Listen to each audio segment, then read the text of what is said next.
I grew up here in Toronto, and I had a lot of Muslim friends. But my experience with my Muslim friends were they're nice people. They're good. They're fine, right? And I think that's true with a lot of us here in the Western world. When I say the West, I mean Europe, I mean Canada, I mean the US, United States, more of an advanced countries, is that our experience of a Muslim will be through our interaction with our Muslim friends. And what's the common conclusion that you see people have? They're nice people. There's nothing wrong with it. You know, what's wrong with them, right? And the reason why there's somewhat of this confusion is because what you see on the news, what you hear on the news.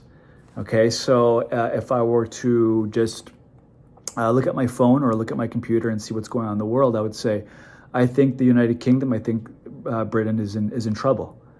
If I were to look at France, I talk to my friends who are from there. There's a lot of French that move here to Canada and to Quebec, and all of them are very concerned. Not Christian, but they're concerned, and they're concerned because of Muslims. Do you guys know where the rape capital of the world is? India. India? Near Delhi? Sweden. Just go look it up, Sweden, and you see these Swedish blonde girls being raped by Muslims.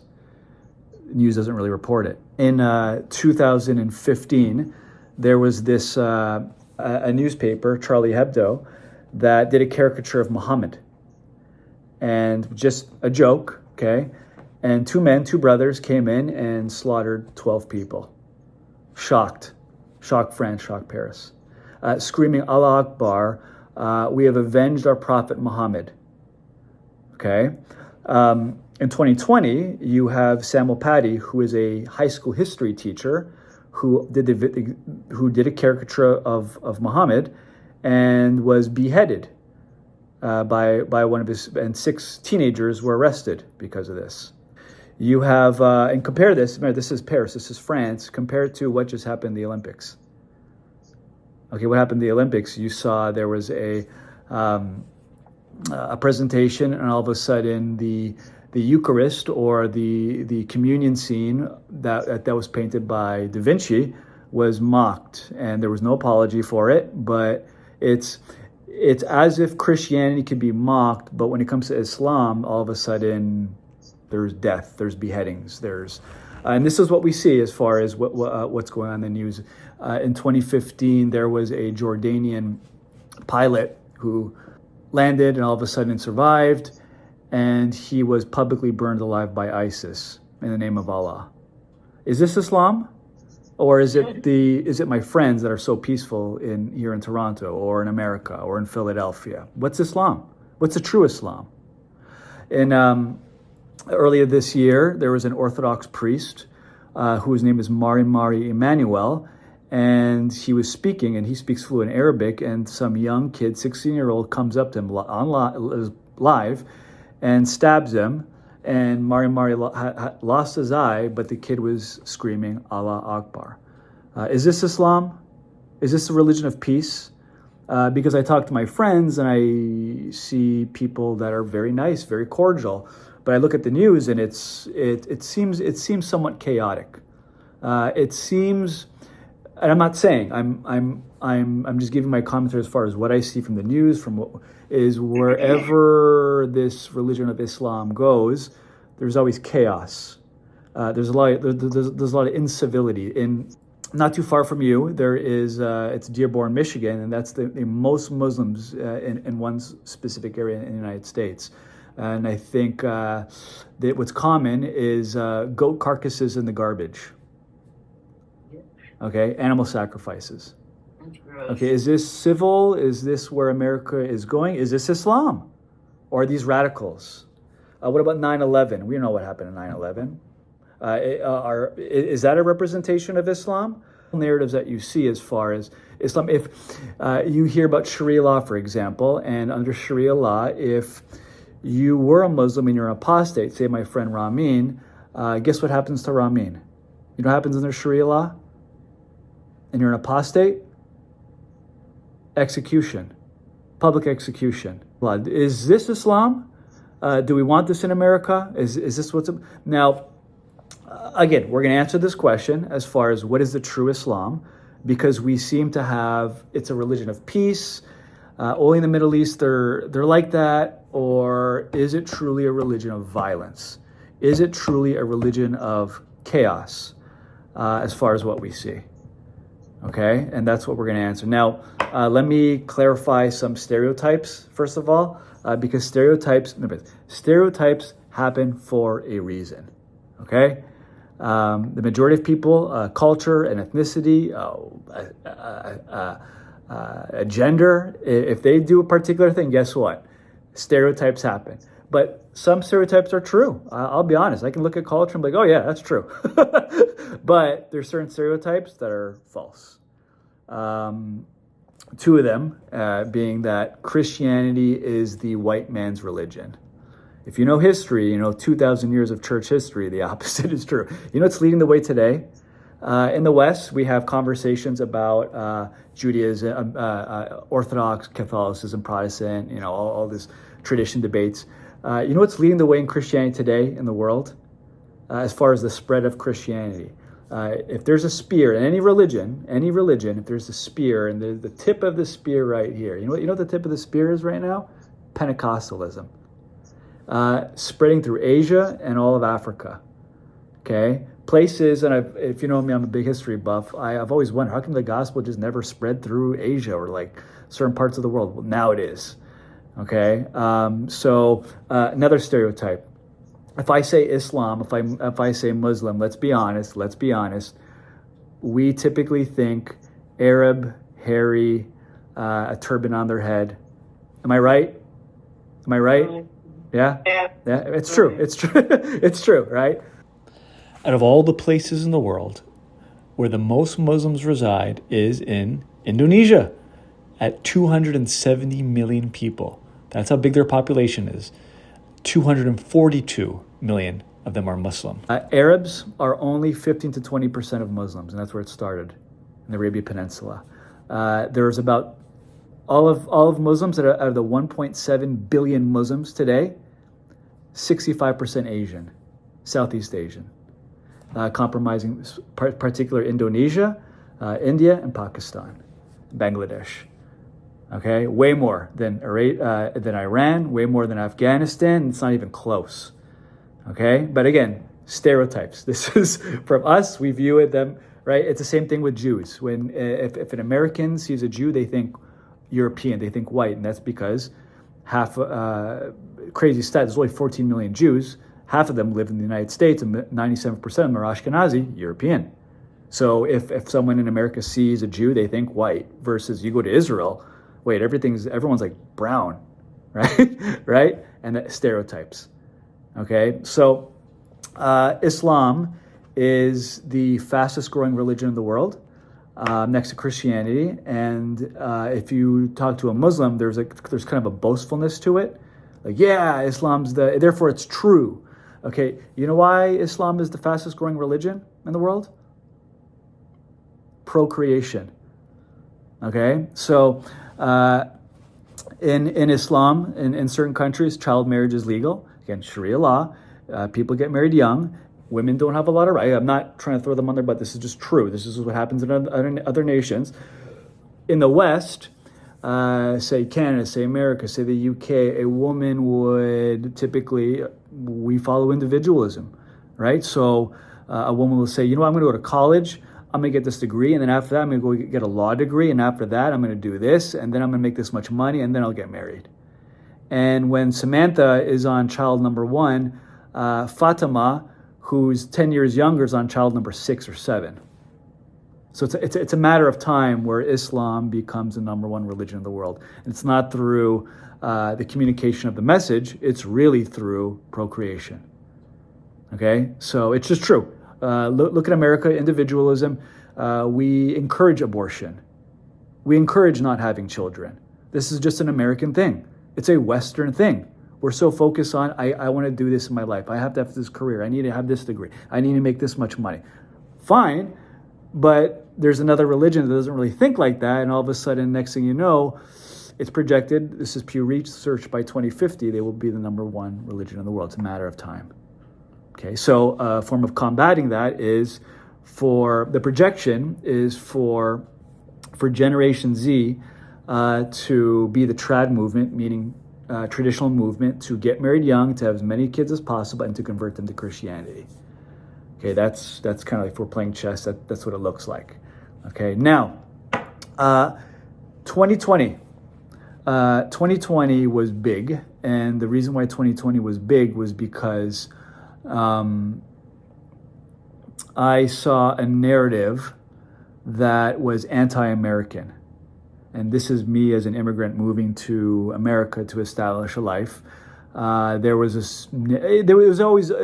narrative was always there, but it never got projected as far as normality, and that's what happened. Okay, and there was this movement in the name of this name called Wokeism, and Wokeism, I'm pretty sure all of us know. I've heard the term Wokeism. Wokeism is the term that it was an African American term that meant to awaken. Okay, to awaken, to be aware of. Okay, and what happened was that to be aware of what? To be aware of Western civilization, its origins, and the way it functions. And a lot of people that didn't like it. Wait, colonization, what's that? Western values, a man and a woman are together, therefore same-sex marriage is not permissible. What? The equality as far as pay due to, some claim, race. Okay, so it was, let's awaken to the dangers of Western civilization. And it wasn't just in America.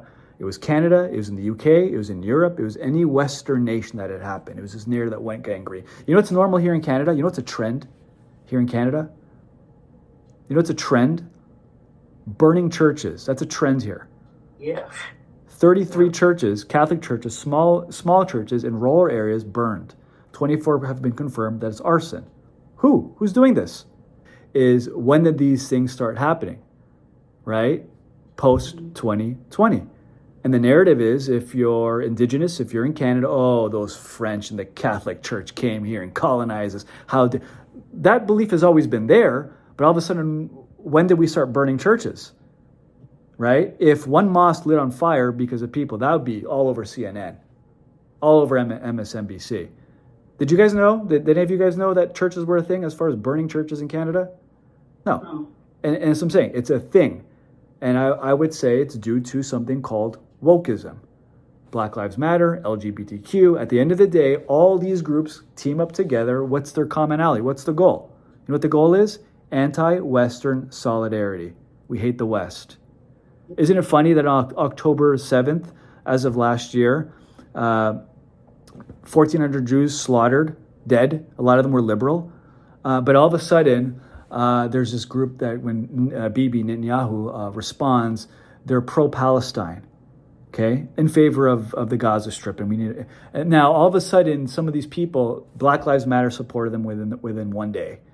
You ever hear Queers for Palestine? Have we heard that? Queers for Palestine? So people who are part of the LGBTQ movement are in favor of Palestine. You know that Islam is against same-sex marriage, and what they do in other countries is they'll throw them off buildings. They'll behead them. It's a thing. But we're Queers for Palestine, right? It's just like saying chickens for KFC or chickens for Popeye's chicken. Same thing. But why do they do that? A group, Islam, is significantly more harsh when it comes to same-sex marriage in comparison to Christianity. But we're teaming up. Why? Anti-Western solidarity. We're teaming up because we don't like the West. We don't like America. We don't like Christianity. We don't like Christian values. We want it out. Right? This is the very essence of wokeism. And what I want to argue is that I believe that wokeism is the Trojan horse to an Islamic Western civilization. In essence, the death of the Western world. Okay? So, as wokeism progresses within the West, and it has, and we've seen in the last 4 years, Islam will sneak right through because of this anti-Western solidarity. And remember, I'm not saying this is going to happen, but I could see it happening. With Pew Research, as far as the projection, as far as Islam being the number one religion in the world by 2015, if it does, it will happen through wokeism. I believe that's the pathway, that's the door through it. I think wokeism has this ability to really shut people's minds off, shut people's levels of discernment off, to where things that we've seen in the last 5 years are permissible. Are you kidding me? If you went back 20 years ago and you said, could a man get pregnant? And that's a plausible outcome. People would laugh at you. People would laugh at you, but all of a sudden it's now questionable. People are defending it. We have the President of the United States defending it. On Easter this year, it was trans invisibility the same day, right? And I'm just saying, this is the society that we live in. Coming this November, you have Kamala Harris, who is arguably the most progressive politician that has potential to be the President of the United States. Put two and two together. Wokeism being the pathway, being the door to an Islamic West. Okay? And it's slowly happening. Okay? When we say wokeism, when we say secular humanism, we're not arguing for anything. Okay? We're not arguing for anything. If I say, for example, I believe in this world, the globe, is either shaped by Christianity or Islam. One of the two. The reason you can put Judaism there, but Judaism it's not a proselytizing religion. They don't go out in the streets and preach, right? They live life, they live within their culture, but they don't preach. Christianity, that's what Christianity does. Islam, the exact same thing. And I believe any other worldview other than those two assists one of the two. So secular humanism. What do you say? What do you say? Say someone like Richard Dawkins. Secular. What are you trying to argue? Well, if America became secularized, where's the foundation as far as ethics goes? You're left to you. You're left to me. I think stealing is okay in a certain context. Well, I don't think stealing is okay at all. Who gets to say? Who's the judge? Right? And this is at the end of the day, secular humanism, wokeism is an empty vacuum. It assists one of the two. You see? So secularism, at the essence of it, will destroy Christianity as far as shutting Christianity down, but allowing Islam in. People need something to believe in. Think of it logically. You need something to believe in. What wokeism done is it made people not believe, but it never gave people a belief. So now people are searching. Since 2020, it's called the deconstruction movement. A lot of Christians are like, yeah, I'm a Christian, but I'm deconstructing. Big at Fuller Seminary. And what people are saying is, I believe in Christianity, but I don't believe in all of it. And now you're left to discover it for yourself. This is what happened after 2020. It left an empty vacuum, and now the West needs to choose. What are we going to believe in? And the two options, Christianity, are we going to maintain a Christian civilization, or Islamic? One of the two. Okay, this is what wokeism, this is what has presented us with. Okay, you see Richard Dawkins, he was on an interview with earlier this year, and he declared that he is a cultural Christian. And what he meant was he likes being a civilization where it's predominantly Christian because society is good. And he says, I like the hymns, I like the Christmas carols, and I like the church, right? I like little cute Catholic churches or little Presbyterian churches. But the problem is this, to Richard Dawkins, is if everyone becomes a secular humanist or Muslim, guess what? No one's going to sing those hymns. No one's going to be in those churches. You need people to be in churches in order for those churches to function. You need people holding Christmas carols, singing them, right? If you remove the religion, if you remove the ideology, you have no people, and you're left to one of the two of them. And this is the world that we live in right now. Okay? The more wokeism goes into the minds, and I think Elon Musk called it a mental disease as far as his children went, right? The more that is, the more they will be more receptive to Islam. The reason why, because there's one common enemy that they have, Western civilization. And again, where's the West going to go in the next couple of years? Okay? History, will it repeat itself? And I go into this whole Islam, Christianity thing. Will history repeat itself?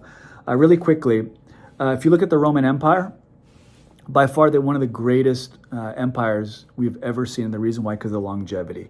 If you know the history of it, it existed for roughly 2,000 years. That's how long it existed. Okay? Now, scholars, historians ask, when did Rome fall? How did it fall? Right? The traditional answer is this: 476. That's the traditional answer. In 476, Rome fell. And it fell due to the Germanic tribe. The Goths came in, and the reason why the Goths came in is because the Huns, who were very before the Mongols, invaded the Germanic tribes, and people from the Germanic tribes, they were the Visigoths, they came near to the border, and what happened was that they needed help. And Theodosius was the emperor at the time, and he said, they're just sitting there, we need help, they're no harm, let them in. So he allowed the Visigoths, the Germanic tribes, to come in, and he said, they're not hurting us. And what happened is it was called mercenaries. It was where you pay someone that's not Roman to fight for you. And what happened is they eventually became Roman, but they're more dedicated to wealth, dedicated to money versus being Roman, instead of learning Latin and being part of the Republic and etc. They weren't about that. Rome lost its ultimate identity. And because it lost its ultimate identity, its ultimate culture, it started to decay. And as a result, it was first an internal suicide. They lost their culture, they lost their identity. And second, an external tribe came in and wiped them out. Okay, the Visigoths. And this is in 476. Okay. It was the Germanic tribe leader Odysseus against the last Roman emperor, who was only 16 years old, Augustus, Romulus Augustulus, okay, who was the last, and he was only 16 years old. He got carried away, and there was no more Caesar in Rome. Okay, now that's the traditional understanding, 476. But the thing is this: the reason why I say 2,000 years is because in 324, Constantine the Great, who was the emperor at the time, moved the capital of Rome from Rome to Constantinople in the east. And the reason why he did that, because there was more wealth. He personally spoke Greek. He became a Christian. He saw a vision, and he saw a cross in the sky, and he became a Christian. And he moved the capital. So because he moved the capital before 476 and 324, technically speaking, by law, Rome persisted under the Byzantine Empire. Now to us, looking at that, we'll say Rome, that's the Byzantine Empire. But remember, to them, they were Roman. Okay? Now, they really fell in 1453 because it was the beginning of the Ottoman Empire by this young guy by the name of Mehmed II, who desired to be Alexander the Great. And if you want to sum up every general in history, they just want to be Alexander the Great. Oh, I want to be Alexander the Great. You want to do the greatest amount of work in the least amount of time, right? So you can be like, when I was 22, I accomplished, right? And that's what he wanted to do, okay? Now, technically speaking, and Muslims boast about this, Islam defeated the Roman Empire. And it's true. If we were to take into account these facts, Islam defeated the Roman Empire. But look at the way it defeated itself. It was first an internal collapse. They lost their ultimate identity, right? All of a sudden, people from the border started coming in, and instead of saying get away, they said, all right, bring him in. And they never cultured them. And all of a sudden, this tribe externally, in the name of Islam, came and completely took out Rome. Think of the United States. You have, in 2020, there's this narrative to lose your culture. American culture is bad, it's racist, etc. I think in the last 4 years, we've seen people at the border, right? Instead of discouraging them to come in, it's like, all right, fine. And third is we have now the rise of Islam. There's a correlation. Am I saying it's going to happen? Time will tell. But one thing history does do is it repeats itself. Okay? And I want to share with you guys this external possible threat called Islam. And am I trying to put fear into you? Am I trying to scare you? No. But is it a scary reality? Absolutely. No way around it. But I believe that with information, it can prepare ourselves to act, to think differently as we move forward. Okay? Now, usually when I say Islam, people typically think some guy named Muhammad, Aladdin, somewhere in the Middle East, and that's about it. Most people think that, right? Now, Islam, from a Muslim perspective, is a continuation of Christianity. This is not me. This is now from an Islamic perspective. Okay, so we have Judaism. The continuation of Judaism would be Christianity, first century figure Jesus of Nazareth. And all of a sudden, Jesus and his followers, and what happened was, this is in Jerusalem that it happened, and it spread throughout Rome. And this is why we have the East and the Western Church, because of the East and Western Rome. Now what happened was that 600 years later, after Jesus, there was this place, and historically speaking, no one really took this place seriously, and it was called Arabia, the Arabia Peninsula. If you study Alexander the Great and his conquest, it's like he skipped right over it, right? Went through Egypt and we just skipped right over it. And he did want to conquer it before he passed. And I wonder, what would life look like today? What would the world look like today if Alexander the Great conquered Arabia? But anyways, we don't know. But in this place called Arabia, there was a city called Mecca. Okay, this is just south of Israel. And what happened was that Muhammad, this is in 570 after the death of Christ, 570 years after. Now what happened was that he is born of the Quraysh tribe. His dad died before he was born, and his mom died only 6 years after, and he was pretty much taken care of by his uncle, Abu Talib. And what happened was that he was a merchant. He was a trader. So Muhammad would go with him up and down, would go around, and Muhammad was known to be a very diplomatic, honest person by the time he was 12. Okay. Now, Muhammad, when he was 40 years old, so this is around 610, what happened was that Mecca was a very polytheistic place. And if you know the Kaaba, which is that black cube, it was known for being a place of trade. So, but people would bring different idols, different statues. So if that's the trade, guess what? Place makes money. Business is booming. Okay. Now Muhammad would see all this, and all of a sudden, when he was 40 years old, he was in the cave in Hira, and he went to pray. And as he was in this cave, this creature comes to him, and Muslims will claim this is Angel Gabriel, Jibril, they say, and will say this angel came to Muhammad and grabbed him by the neck. And we're going to go more into it next week, because I'm going to read the passages and compare it to the angel Gabriel of the Bible. Grabbed him by the neck and said, Ikra. And Ikra is in Arabic, and it means read. And if you don't know, Muhammad was an illiterate. And he says, I don't want to read. I can't. What are you talking about? And he grabbed him by the neck again and it said, Ikra. And Muhammad said, I don't know. I can't read. And he grabbed him by the neck again and he said, read. And he says, what do you want me to read? And then this is the Quran in Surah chapter 96. He says, read, O Prophet, in the name of your Lord who created humans from a clean clot. Read, and your Lord is the most generous, who taught by the pen, taught humanity what they knew not. Okay? And this is an encounter that Muhammad from some being. And he went to his wife, Khadijah, at the time, and his wife, Khadijah, I forgot about her, background, is she was roughly 15 years older than him, and she proposed to him. He didn't propose to her. So back then, if you were a woman, you needed a husband in order for you to have financial support. She was wealthy. She doesn't need a husband, right? So at the end of the day, she proposed to him. She liked him. They got married. And they had 6 kids, 4 girls, 2 boys. 2 of the boys died, and they had 4 girls. So as he's married, he tells her all these things, and he is confiding in her, and she's the one that supposes this is the angel Gabriel.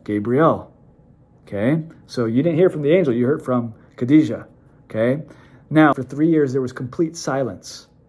Okay? And Muhammad became very suicidal, that he would go off to a cliff and want to jump off because he was saying, God spoke to me, or some being spoke to me, but I haven't heard any voice since. So he became very suicidal. And what happened was that the angel appeared to him again after the 3 years, and it's known as Muhammad's 3 years of silence. So he just kept to himself, very similar to I guess Jesus in the wilderness or Paul in Damascus, just keeping to themselves. And that's when the proclamation started to begin in Mecca. And Muhammad had some followers, but had a lot of persecution at the time. So Abu Bakr was one of his first followers, and he was a very wealthy man, and he had a daughter. And then again, this is not controversial in Islam, okay? When I tell you this, your Western minds, as Muslims would say, are going to resist. But there was polygamy at the time, which was normal, and Muhammad married Abu Bakr's daughter, and he married her when she was 6 years old, and he consummated the marriage when she was 9. So he was 54 and she was 9 when there was consummation. Okay, this is not disputed. This is in the Hadith in Sahih Bukhari, which is a trusted source, and we'll go into the source later on, but this is just what happened, okay? So, Muhammad started to preach that there is one God, Allah. And what happened was that there was a lot of resistance because, remember, Mecca was a polytheistic location, and they made money off that. So, it's called Hijrah, where Muhammad and his followers had to move up north to Medina. Okay, and this is the beginning of the Islamic calendar, Hijrah. Okay, so the beginning of the Islamic calendar is in 620. So essentially, we believe what today is 2024. The Islamic calendar is 1446. Okay, is because this is when the Islamic calendar starts. Now, as he goes up to Medina, he starts to build followers. He starts to gain followers, but I will say this, is that there's a reason why. Remember how I started, you talk to some Muslim friends, they're all peaceful, but you look on the news and there's all war and terror. There's different messages in the Quran as far as the way Muhammad is speaking to his people. So when Muhammad is speaking, there are certain times where it talks about peace, loving everyone. Okay, but this is when he was in Mecca and he didn't have a lot of followers. But all of a sudden, when he's in Medina, his followers starts to grow and his religion starts to grow. But I will say this, that Muhammad and his following spread by the sword. Okay, and there's a process as far as that happens. Okay, so I am someone that I just, for fun, I enjoy studying wars and generals and the way they fought, like Alexander the Great, the Battle of Isis, or the Battle of Gaugamela, and just the way it went. Like, we have documentation of all these things. Actually, ironically, this is Herodotus, and Herodotus is the first historian in world history, as far as what we know. Okay, so if you think, what is the furthest historian in human history? Herodotus. Okay, the Persian Wars, and he talks about King Cyrus and the Book of Daniel and all this. So it's amazing. But my point in saying that is, Muhammad led a bunch of wars. He led 8 major wars and 18 raids, and he planned 38 different military operations. Okay, this is just what happened. And from Medina, as he gains followers, he comes back to Mecca. And you'll hear from Muslims, they peacefully surrendered because of the religion of Islam. Why do you think they peacefully surrendered? Is because you went to war with everyone, and now you have an army with you that have swords and spears, etc. That's why they peacefully surrendered. Okay. Now, in 620, this is known as the night journey and ascension. Okay, Muhammad. What happened was that he experienced another vision, and this is the vision he had. There was this animal that Muhammad encountered called the Borak, which is in Arabic. And this animal was a horse with wings, and Muhammad, when he was in Mecca, he had this vision that he was on top of this horse, and the horse flew him to Jerusalem. And while he was in Jerusalem, he had a vision that he went to heaven. Okay? And this is the history behind the Dome of the Rock, if you don't know. Okay, so there's the Dome of the Rock and there's the Al-Aqsa Mosque. And the Al-Aqsa Mosque was a Byzantine church. It was an Eastern church. Okay, And the Dome of the Rock was a shrine. Now look at the structure of it. It's that it looks beautiful, but it is a copy of a Byzantine church. If you know Byzantine, it's Eastern Orthodox churches. When you go around, there's not a lot of Orthodox church in these areas, because I know your areas, California, Southern California, there's not a lot. But when you do go by an Eastern Orthodox church, just look at them. There's a dome, there's always a dome, and there's a cross right on top of that. Almost every single business, it's the way it's made. So Jerusalem is in the east. It's in the Byzantine, so that's what it's known as. So if you look at the Church of the Holy Sepulchre, the same thing. There's a little dome on it, and there's a cross on top. So when there was the Dome of the Rock, which was made in 691, it was almost as if Muslims in Islam were saying, Jews and Christians, we're here, and we're more superior. Just look at the way the Church of the Holy Sepulchre in comparison to the Dome of the Rock. Dome of the Rock, everyone sees it, right? The color and everything. And it's in Arabic where it says, Jesus is the Messiah, calling out the Jews, but he's not God, calling out the Christians. Okay? And the point of it was when Muhammad was in Jerusalem, he had this vision that he was in the Dome of the Rock, and he went to heaven. And in heaven, there's 7 different layers. Under the earth, there's 7 different layers. And in heaven, he had a vision as he was speaking to God, and he spoke to all the prophets, or Allah. He spoke to all the prophets. He spoke to Musa, that's Moses. He spoke to Isa, Jesus, and he had conversations with them. And I think he was in the 7th or 6th layer, but he went up to the first layer. That's Allah. Now, the Kaaba, that's that black thing that Muslims walk around. There's a reason why they walk around that 7 times, is because Abraham and Ishmael, not Isaac, Ishmael, built that, and they built it on top of Adam, who built a rock there, and they walk around that 7 times. Now, above the Kaaba is the throne of Allah. Okay? And there's 7 different layers, and Muhammad was having discussion with Allah, and Allah said, I want you and humans to pray 50 times a day. And Muhammad went back to Moses and says, yeah, Allah said I have to pray 50 times. He's like, 50? Say 5. 50 is too much. So it's a negotiation between Muhammad and Allah and Moses, going back and forth, and they came to the consensus that praying 5 times a day is good enough. And this is why you see Muslims do the Salah, and they pray 5 times a day facing Mecca. Okay, so after this vision, he goes back to Mecca. Now, there are, I would say, somewhat controversial things at this point. There was the Battle of Trench that happened. This is one of the battles. There's multiple battles that happened. I can go list all 8 of them if you want. But the Battle of Trench was when he was in Medina. Again, he was me taking up my non-biased hat, he was a good general. Like, there's a reason why Islam spread, and it wasn't because of the message. It was because he was a good general. He knew how to fight. But he had less soldiers in comparison to the Medinans, and he built a trench around so they couldn't come in, and it was successful. Now, in 632, Muhammad dies. And there's dispute as far as how he died. Was he poisoned? Some believe that he was poisoned by a Jewish woman. This is the life. So Muhammad, from 610 till 632, for 30, he received angelic visitations from the angel Gabriel, and he memorized. Maybe he was an illiterate, and he memorized all of these things. And as a result, he would communicate to scribes, and they wrote it down. And this is how we come up with the Quran. Okay, so in Islam, remember, they believe in a continuation of Judaism and Christianity. That being said, they believe in the Old Testament, the Torah, the Torah. They believe in the Zakat, that is the Psalms.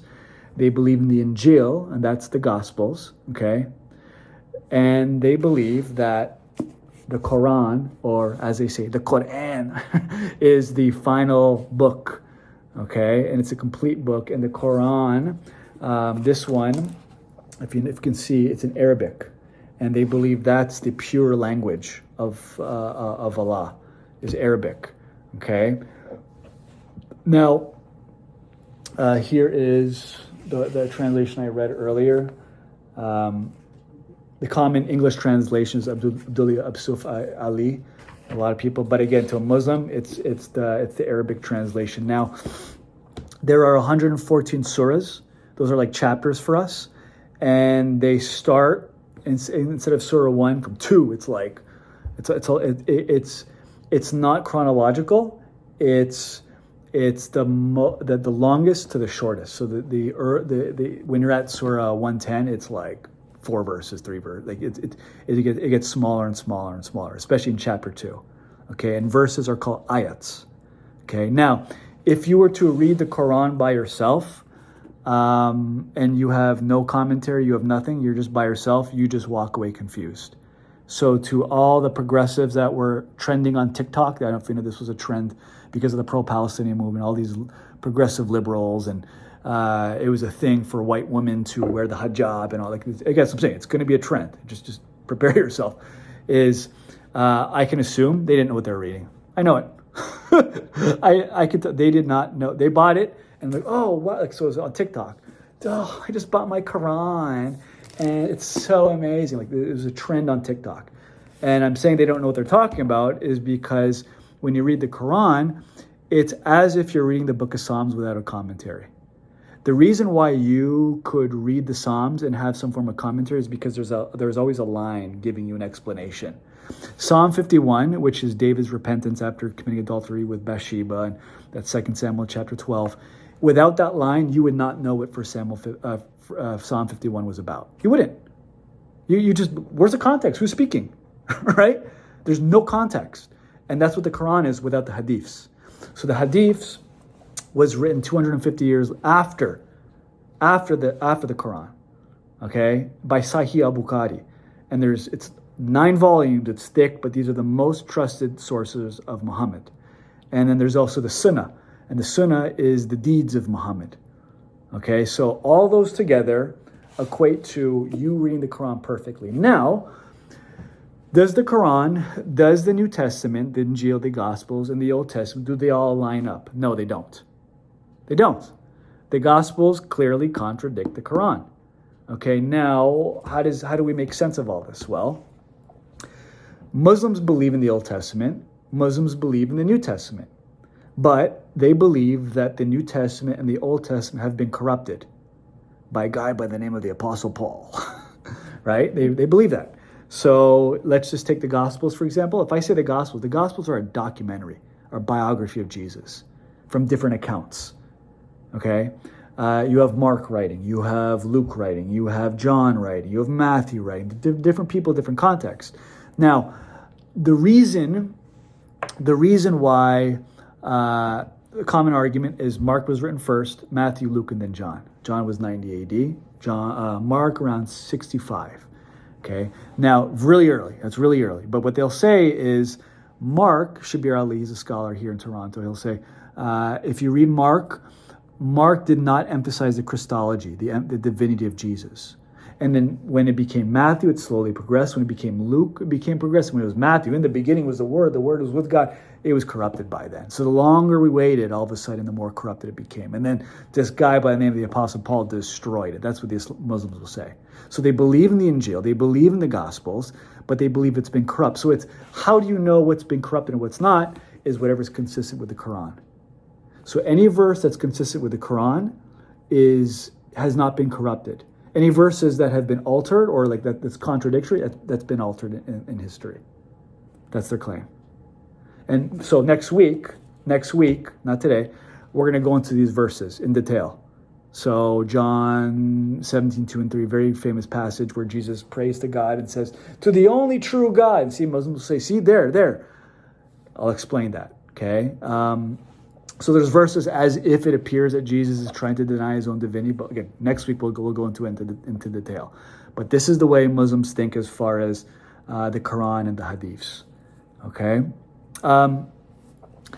Now, as far as belief systems go, Muslims believe in the 5 pillars of Islam. Okay? The 5 pillars of Islam. And that is, number 1, the Shahada. Okay? The Shahada is the declaration of faith. So it's where a Muslim comes to the conclusion and says, I want to be a Muslim. I want to believe in this prophet. you have to. You're at a mosque and you're with an imam, and they give you a microphone, and you say the shahada in Arabic, not in English, and there has to be at least 2 witnesses. And what you say is La ilaha Allah Muhammad Rasulullah Allah, and that is that Allah is the true prophet. That's Tawheed. That is you're declaring the oneness of God. Oneness. They're big on that. That's a big doctrine. Okay, this is why they don't like the divinity of Jesus or the Holy Spirit. We'll get into it next week, but this is the very essence of what. And Muhammad is his final prophet. Okay, so you'll see videos, and again, TikTok and all these things of like some 15-year-old American kid in front of a bunch of Arabs and black, and he's declaring the Shahada, and everyone's like, "Wow, we're overtaking the West." Okay, but this is an essence of the Shahada. So for us, it'd be like Romans 10:9. If you declare with your mouth that Jesus is Lord, believe that God raised him up from the dead, you shall be saved. That's what Paul says in Romans chapter 10, verse 9. It's like our version of that. Or if you're a Jew, it's the Shema in Deuteronomy 6:4. Hear Israel, the Lord of God, the Lord of God is one. It's their version of it. That's the Shahada, number 1. Number 2, the Salah. The Salah is prayer. And when you pray 5 times a day, and it's calculated throughout the 5 times, and when you do pray, you always obviously have a mat, and guess where you pray towards? Mecca. Okay, before in Mecca, when people prayed, guess where they prayed towards? Jerusalem. back in 6th century, they prayed toward, and then all of a sudden when Muhammad came, he changed that, and because the angel gave him a visitation and says, no, you're not going to pray towards Jerusalem, you're going to pray towards the Kaaba. Okay? They cleanse the temple, and yeah. So the Salah, number 2. Number 3, Zakat, and that's charity. So Muslims are required to give 2.5% of their annual wealth to the needy. That's Zakat, that's number 3. Number 4, Sawm, and that is fasting. Okay, and Muslims will fast on the month of Ramadan. So when we think of Ramadan, like what is Ramadan? Is just a month. It's just like saying September. It's the 9th month. It's literally September to them. So when we say Ramadan, just think September, just a month. And in that month, every year on Ramadan, they do not eat as long as the sun is out. So they eat before the sun goes up. So they eat. So when the sun is up during Ramadan, no drinking anything, no tobacco, no smoking, no eating, no sexual relationship. As long as the sun is out on Ramadan, do not. Okay? And then last is Hajj. And Hajj is their pilgrimage to Mecca. Every Muslim is required to go to Mecca and perform Hajj. And when you go to Mecca, there's sights to see. The Prophet Muhammad did this. And last is where you walk around the Kaaba 7 times, because this is what Abraham and Ishmael did. So the 5 pillars of Islam, the Shahada, which is declaration of faith, the Salah, it's your 5 times of prayer, Zakat, your charity, the Sawm, which is your fasting on Ramadan, and last is Hajj, and it's your pilgrimage. Okay? I'm going to stop right there. Are there any questions? Yeah, I have a question. You said at one point that he went on the horse that had wings to Jerusalem. But I thought Jerusalem was never mentioned in the Quran. It's in the Hadiths. Okay. Yeah, so that's a very good point. In the Quran, again, it's like reading the Psalms. You're not. There's no. And John went and walked a mile and turned right and left, and then he had a cup of. That's not the language. It's like reading the Psalms without those lines at the top. So, I'm just being honest. You read it. Again, it's not. It's only like 1/4, 1/3 of the New Testament, so it's not long. The Quran, it's not long. But I'm just saying that's so that it's the Hadiths that were written later that give us all these information. So Aisha. The Jews, these aren't mentioned in the Quran, okay. Right? So they're mentioned later on the Hadiths. So, and they're undeniable. Like you can't remember it. You cannot read the Quran without the Hadiths. This doesn't make sense. Okay. And I had just one other question. When you were talking about the Sikhs that they don't cut their beard and they have the turbans on there. Is that what the Taliban is? No. The Sikhs, there's a lot here. So that's what I'm saying. To a Western mind, you'll see a lot of Sikhs out of Canada, and they own a lot of trucking companies. You'll see them trucking on the highway. Yeah. Okay.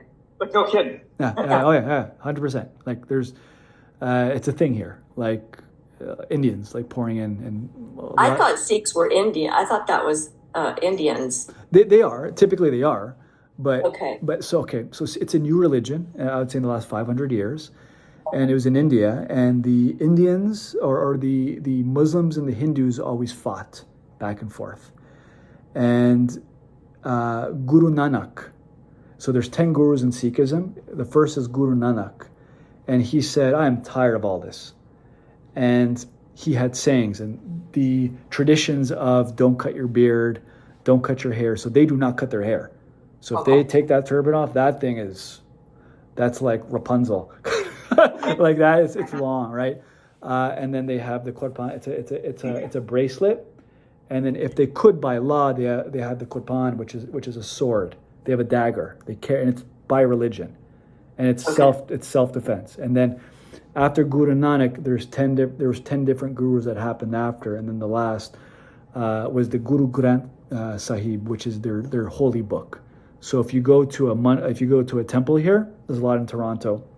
And you go into the sanctuary. It's kind of like a mosque where there's take your shoes off, guys on the right hand, girls on the left. Everyone puts their shoes out, and then up at the front is a Guru Granth Sahib, which is the book, and it's all like ancient and holy. And they have like a fan. They're like, yeah, but they are their ideology is an ideology of peace, 100%. So when you see them and they're all peaceful. And you see the Taliban, because they look the same. People get confused. So I think it was in Milwaukee, I believe, like 10 years ago. There was a shooting at a Mandir, the Sikh temple, and the guy that shot them thought that they were terrorists or Muslims. And it was one of those, like to the east, it was like, oh, you Americans, one of those moments. Because it's true. It was like they're ideological. They're truly... Yeah, they're totally mellow. They were friendly with the British in the wars in Afghanistan through the 19th century. They were actually friendly Westerners in the battle against Islamic extremists in Afghanistan. Sometimes they're hired as mercenaries, even though they're not very warring. We are wrestling with time here, but in a nutshell, after Muhammad died, there was what is known as the Rashidun Caliphate, and this is the making of the Caliphate. Now, the Caliphate, if you're wondering what that word means, it just means kingdom. It just means empire. The Caliphate empire. And what happened was it was about the succession of Muhammad. When Muhammad died, he gave his leadership, his rule to Abu Bakr. And the Rashidun Caliphate has four caliphates or rulers. Abu Bakr, who's number one, Umar, number two, who got assassinated, Uthman, number three, he got assassinated, and here's the tricky one, Ali. Ali was his cousin, his younger cousin, and was his son-in-law because he married his daughter Fatima. Now what happened was that this is where the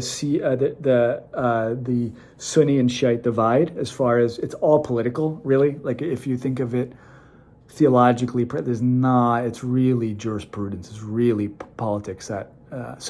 Ali is the cousin, of Muhammad, and he is the fourth in the Rashidun Empire. Now, what happened was that when upon Muhammad's death, it's very controversial, but it's true. This is what happened: was that Ali, who's a cousin, and his wife Fatima that's Muhammad's daughter. And all of a sudden Uthman and they come up to his house with soldiers, and they knock on his door because they want to be the new caliph. They want to be the new rulers. And all of a sudden they didn't open up, so they kicked the door down, and Fatima, the door went on top of her. This is according to Shiites. Sunnis might disagree with this, but what happened was the door fell on her, and she was pregnant, and she had a miscarriage because of that. And because of the injury, she died later on that year. And they wanted to tell to Ali that they are the next caliphate. Okay, so the fourth was Ali. Okay, and this is the Rashidun Empire or Caliphate. After that, Ali was assassinated. It was now the Umayyad Caliphate. Okay, the Umayyad Caliphate, that was 661 to 750, and this is where Islam spread. Okay, Islam spread. So it was called the Ridda Wars, which was in Arabia. So they pretty much wore their way into as far as Islam in Arabia, and from there, the Umayyad Caliphate they spread up. Okay, now if you ever wonder, so I'm reading the Confessions by Saint Augustine right now. He was in Carthage. Carthage was northern Africa. Beautiful history of Christianity. Why is it all Islam? Morocco, Libya, you see all these countries, they're all Islam. It's because under the Umayyad Empire, they spread. Okay? And when they spread, it was through the Sharia law in the sense of submit to Allah. Oh, you don't submit to Allah? Pay jizya, tax. You don't pay jizya? We'll kill you. That's exactly what happened. And they spread. But this is the Battle of Yarmouk was under the Umayyad Empire. What happened was that Khalid, who is their general, defeated the Byzantine army. Again, there's a lot of history, but it's big as far as the way the world looks today. So at the time, the Roman Empire was the Byzantine, and they were known as Eastern Rome. And Persia was the Sassanid Empire, and they were Zoroastrian.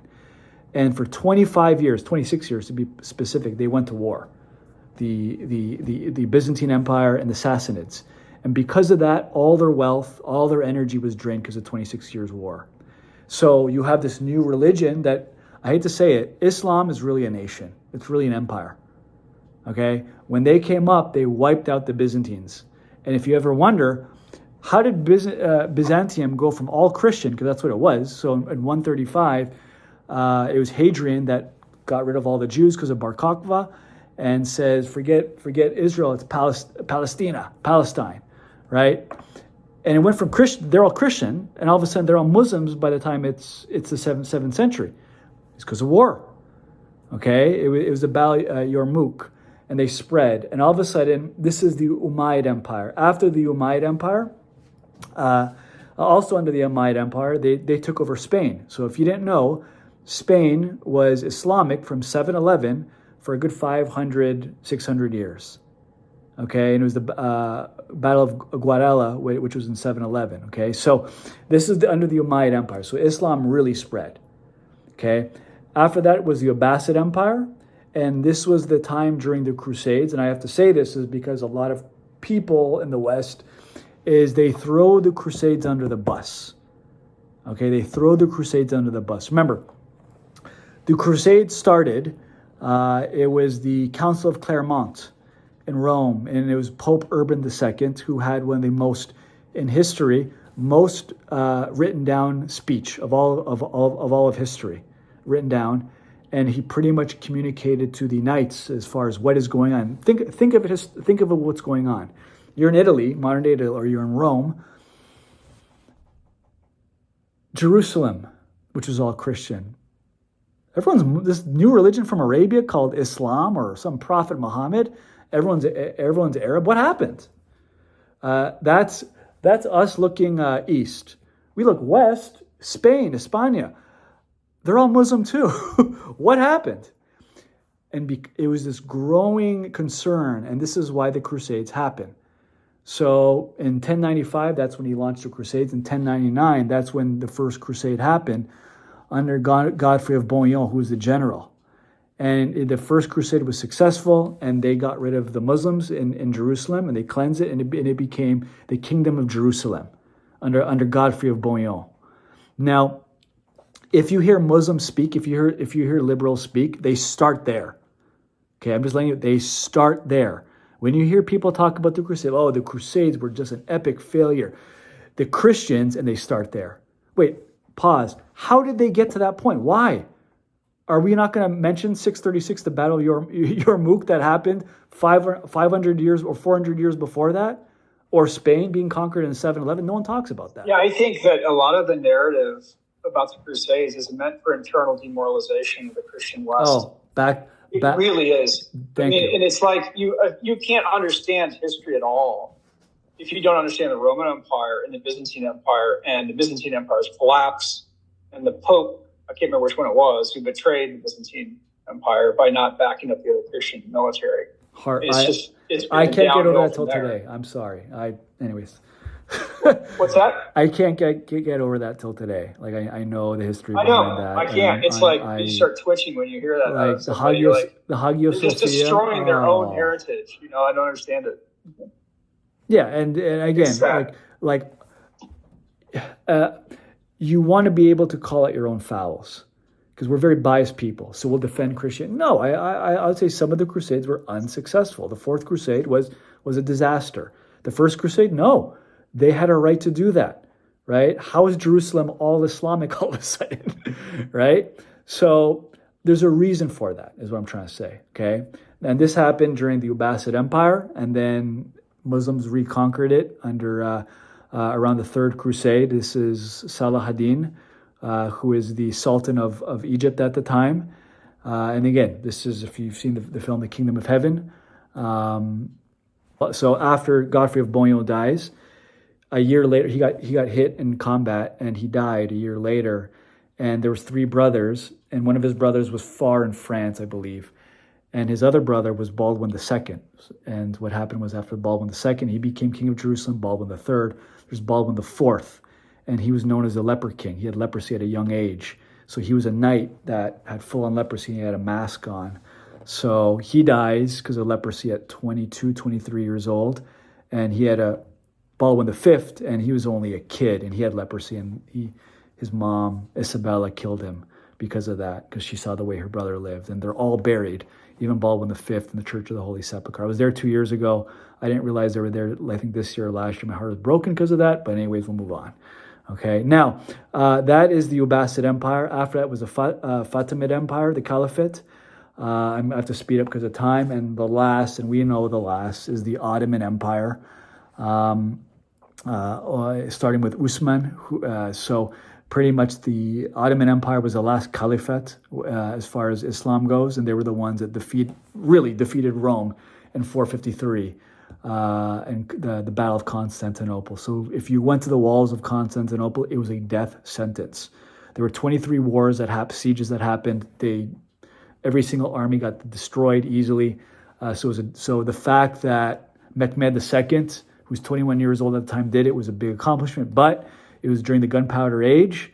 So the Chinese monks invented the gunpowder in the 9th century. It developed into cannons by the time it was the Ottoman Empire, and that's why they were able to destroy the walls of Constantinople. But it was a fight. It was a real fight. So colonization, I'll say this. When you hear colonization, it's only applied to Western Europeans. That's it. So the Americans coming here, the French coming to Canada. In 519, Hernan Cortez, the Spaniards coming to Tenochtitlan, which is Mexico, defeating Montezuma II, and it was the Aztec Empire. So that's colonization right there. You bring Catholicism, you made them Catholic, you made them change their names, and everyone's speaking Spanish. That's colonization. America, that's colonization. No one ever applies colonization to if you're brown, if you're Muslim. Yeah. No one ever says that. No one ever says colonization happens if you're, say the Mongols. No one ever says that. How come whenever Muslims come, they always have to change their name, they have to dress like Muhammad, they have to wear what he wore, they wear the beard and all that, and they don't adhere to Western law. Look at Paris. Police tell the kids, as far as law, they don't care. They're going to follow Sharia law, the law of Islam, right? That's colonization. We don't think that way. We only think it applies to Westerners. That's what wokeism has done. Anti-Western solidarity. Okay? So, obviously, World War II, Ottomans are done. That's the last caliphate we've seen. And now we are living post-1950s. There was a lot of the colonized nations, say Northern Africa, the Middle East, say Iran, say Afghanistan. If you look at the 1950s, you look at Iran, beautiful place. Girls weren't wearing hijabs. Guys and girls can be on a bus together. They could walk together. Post-1950, something happened. Sharia law. That's what happened. All of a sudden, women have no rights. If you hear of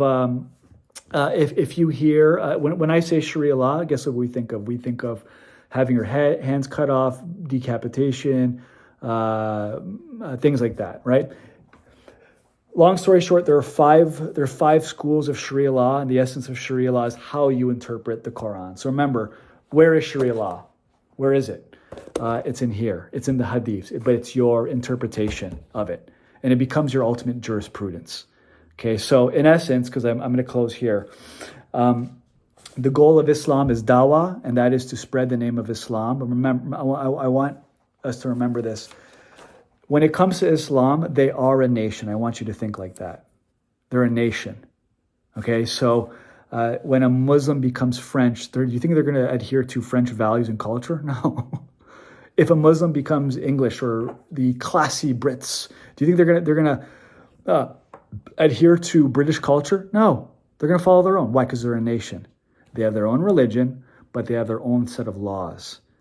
And what happens is that it's a process as far as the way Islam works. Now, there is what is known as stealth jihad, where Muslims will come into a country and they will be the minority, but slowly build a following. And through this stealth jihad, they will slowly build and build and build and eventually become the majority. And when they're the majority, Sharia law comes in. Okay, now, as far as how it's communicated, it is up to interpretation, but that is the end goal of Islam. So I would say Islam, their ultimate goal is to Islamicize the world. And for us as Christians, remember, the ultimate battle is Christianity and Islam, because we are not just the biggest religions, it's because the nature of these religions. Hinduism, they don't really go around. Like, Hinduism has been there longer than Christianity has, and they've just been sitting in India. Same thing with Buddhists. They've just been sitting in certain places of the world, but they don't go out and like things happen. It's just a reality. Christianity is not the case. Christians go and spread. There's missionaries, right?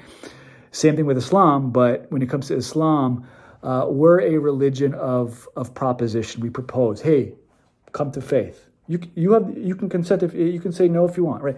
Islam is imposition. We impose it upon you.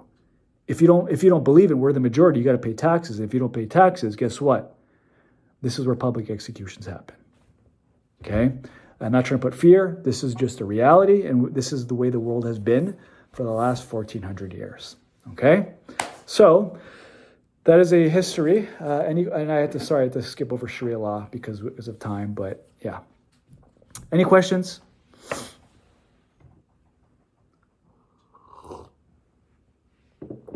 No, thank you so much, Ruben. I got a lot of notes. I appreciate it. So next week, guys, because we're not going to do communion, so we're going to end here, okay?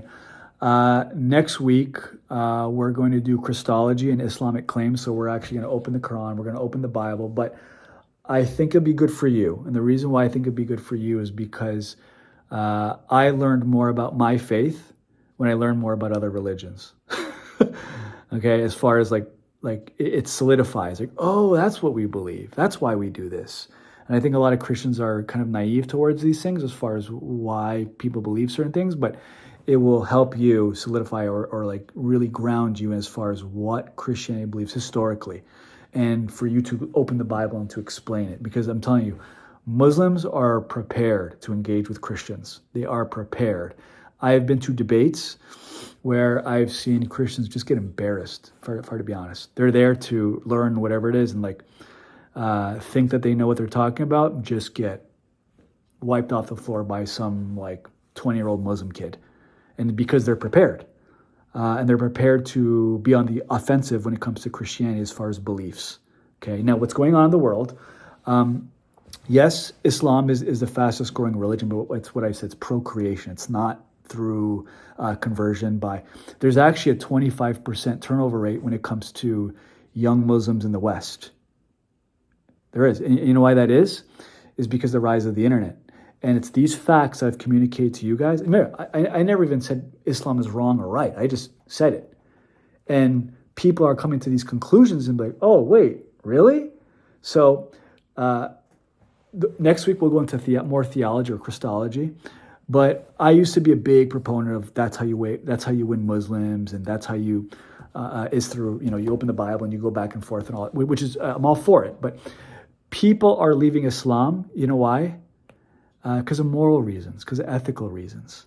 They read the Quran and they say, wait, our prophet was married to a 6-year-old and slept with her at 9, and he was 54. And we all agreed, we're all justifying this because it happened at that time. Yeah, pederasty I'm writing a book on these things of sexual practice in ancient antiquity. Yeah, it happened, but Christianity helped destroy that. A single man by the name of the Apostle Paul helped destroy. That's ethical, right? And people are seeing this, and people are saying, wait a moment, why'd you kill these Jewish kids? You cut their heads off in front of their wives, in front of their moms, and they didn't do anything. And your prophet approved of these things. And people are seeing, they're undeniable. Remember, they're undeniable. And these are the reasons why people are saying, hey, I don't want to support this prophet. I don't want to support this religion. And when they see these things, guess what? They look into the world and they be like, yeah, these Muslims why are there goat carcasses? And people are screaming, Allah Akbar. And people are getting scared. And guess who's defending them? The progressives are. But again, do we want to believe this? Do we want this to be our normality in society? And a lot of young people are saying no. On top of that, if you leave Islam, guess what? I'm dead. My friend Ramin, he's dead. My friend Wally, he's dead. Sorry, I was never a Muslim. I just say that just for figure of speech. But if someone leaves Islam, then that's the death penalty. How is that religious freedom?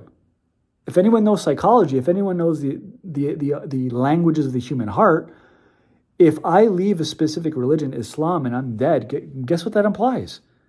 Fear. I can't think for myself. Anxiety. I'm unable to think on my own and say this is what I believe and this is what I don't believe. I have to believe it. If not, I get my head cut off or I'm dead. That's fear. And do you want a society based upon that? Young people are saying no. And there's something beautiful about Christianity when it spreads across the world because there's always freedom.